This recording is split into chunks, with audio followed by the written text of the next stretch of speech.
कहानी की शुरुआत होती है जब दो इमोर्टल चेस खेल रहे होते हैं। उनमें से एक इमोर्टल ली कहता है कि उसको आराम करने का टाइम ही नहीं मिलता। वो बताता है कि उसने किसी से प्रॉमिस किया था कि जो भी उसकी दी हुई स्पेशल अगरबत्ती जलाएगा वो उसको अपना स्टूडेंट बना लेगा। लेकिन 3 साल से कोई है जो बार बार वो अगरबत्ती जलाता है और उसके वहां पहुंचने से पहले ही उसे बुझा देता है। 3 साल में ये 13वीं बार था जब कोई वो अगरबत्ती जला रहा था। ली कहता है कि वो आज तो ये पता करके रहेगा कि उसके साथ मजाक कर कौन रहा है। वहीं धरती पर एक लड़का जिसका नाम बाई था उस ब्लैक अगरबत्ती को जला रहा था। वो खुद से कहता है कि इस बार उसे इसका सामना करना ही होगा। हर बार वो इससे डर कर भाग जाता था क्योंकि ये रिचुअल था ही इतना खतरनाक। और हर बार की तरह इस बार भी बाई पे आसमान से बिजली गिर रही होती है। इधर बाई के गांव वाले प्रे कर रहे होते हैं और कुछ लोग बाई की बेवकूफी का मजाक उड़ा रहे थे। तभी एक बूढ़ा एल्डर कहता है उन्हें ऐसा नहीं कहना चाहिए क्योंकि बाई भी उनकी फैमिली जैसा ही है। उधर बिजली शांत होने पर बाई को लगता है कि वो इस बार भी फेल हो गया।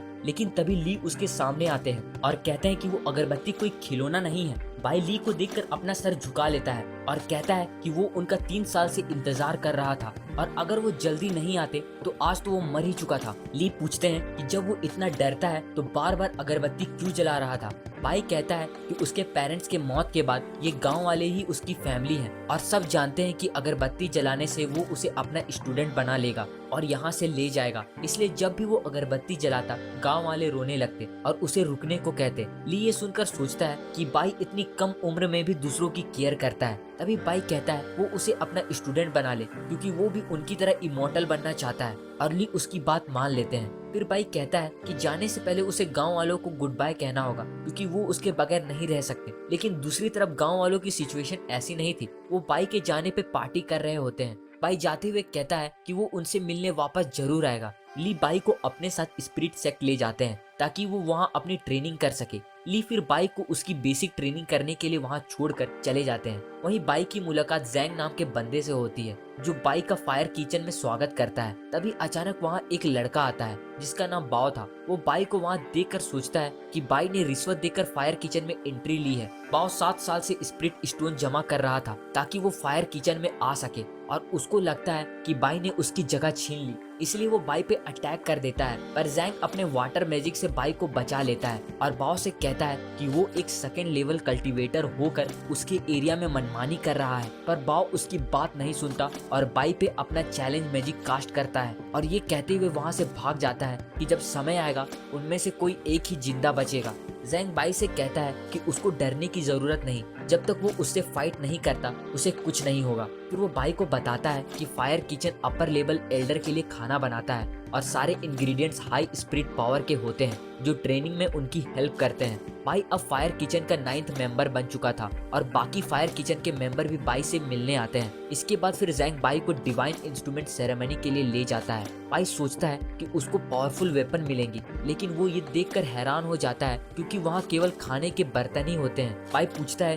कि क्या ये सब जरूरी है। जैंग बताता है कि हर फायर किचन मेंबर के लिए ये जरूरी है, ये बर्तन ही उनकी पहचान है। फिर बहुत देर ढूंढने के बाद बाई को एक बर्तन मिलता है जो टर्टल सेल की तरह था। ये देखकर सब हंसने लगते हैं। ये सब के बाद रात में बाई अकेले बैठकर सोच रहा था कि उसको जल्दी स्ट्रांग बनना होगा ताकि वो खुद को प्रोटेक्ट कर सके। तभी उसे जैंग की बात याद आती है। जैंग उसे बताता है कि 10 कल्टीवेशन लेवल होते हैं, जितना हाई उसका लेवल होगा उतनी ज्यादा टेक्निक वो मास्टर कर सकेगा। इन लेवल को कंप्लीट करने को ही कल्टीवेशन कहते हैं। 10 लेवल के बाद फाउंडेशन लेवल आता है, लेकिन फायर किचन में वो सिर्फ 3 लेवल तक ही कल्टीवेट कर सकते हैं। हायर लेवल के रहा था ताकि वो उसे खत्म कर सके। इधर किचन में बाई उनसे कहता है कि वो उसे जाने दे, पर तभी पता चलता है उन्होंने बाई को इतना खिला दिया था कि वो हिल भी नहीं पा रहा था। बाई कहता है Looking to catch the next IPO? Here's how Grow can help you. Get complete details on the bidding dates, minimum investment.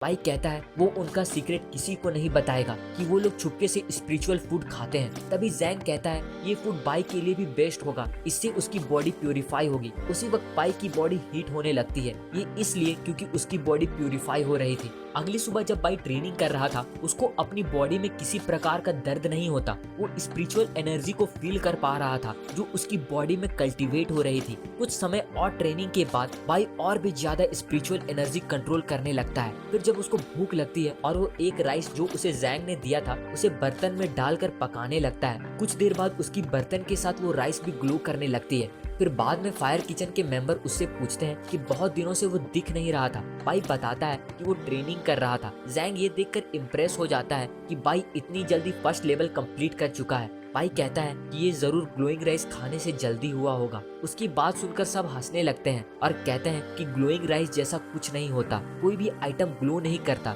जब तक वो रिफाइन ना हो, और बाई जिस लेवल पे है उसके लिए रिफाइन करना अभी इम्पॉसिबल है। तभी नंबर 8 बाई को रिफाइन के बारे में बताता है कि 3 तरह की रिफाइनिंग होती है। रिफाइनिंग जिसमें लाइफ एनर्जी को आइटम में डाला जाता है, इससे वो ग्लो करने लगता है और जितनी बार वो उसे रिफाइन करेगा आइटम की पावर भी बढ़ते जाएगी। था और जब देखता है कि उसने अपनी है। इसके बाद बाई अगले फार्म में फिर से चिकन चोरी करने जाता है। इतना अच्छा डिसाइपल था। बाई